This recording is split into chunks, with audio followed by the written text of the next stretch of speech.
Mga kapuso, lalo pang lalakas at posibleng maging super typhoon ang bagyong Francisco habang nasa loob ng Philippine Area of Responsibility.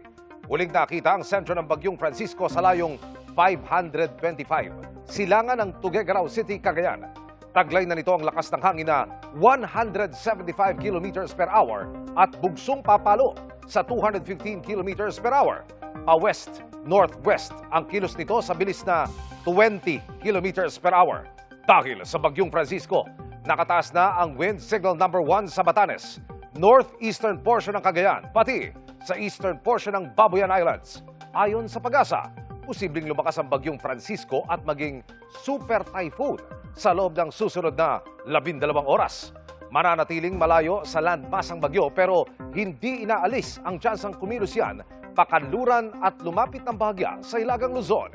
Gayunman, mababa pa rin ang tsansa nitong maglandfall o yung tumama sa lupa. Posibleng Biyernes pa yan makalabas ng PAR. Samantala, isa pang low pressure area ang minomonitor sa labas ng PAR.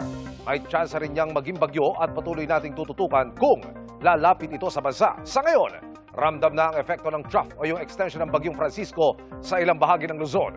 Habagat na pinalalakas ng bagyo at localized thunderstorms ang magpapaulan sa iba pang panig ng bansa.